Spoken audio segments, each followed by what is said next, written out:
Država je upokojence pustila na cedilu na dveh ključnih točkah. Prva ključna točka so pokojnine, ker niso vsi upokojenci zato, da bi šli v dom. Velika večina bi jih rada ostala doma, ampak mi imamo pokojninsko politiko nastavljeno tako, da polovica upokojencev ta trenutek v Sloveniji pade pod prag tveganja revščine.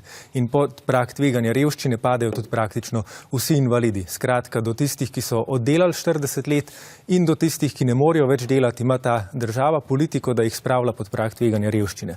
Druga točka so pa domovi, dolgotrajna oskrba in podobno, kjer pa mislim, da ni popolnoma nenamerno to, kar smo gledali, tele analize in to. To je bilo navadno kupovanje časa.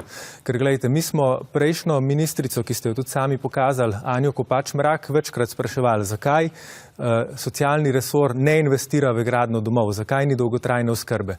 In nam je na neki točki odgovorila, da je naša politika, kjer bi imeli v vse vpletanje države, zastarela in da bo v 21. stoletju za te stvari poskrbel trg, se pravi socialna podjetja, ki jih je spodbujala, in civilna družba. Pa smo tam, da upornik zbira denar za to, da upokojenci v Mariboru lahko kupijo drva. Skratka, ni nenamerno to, da država ima tako mačehovsko politiko že 10 let, ni država na noben način posegala v dolgotrajno oskrbo, že 14 let ni bil zgrajen noben dom za starejše. Pa bomo še natančneje te zadeve.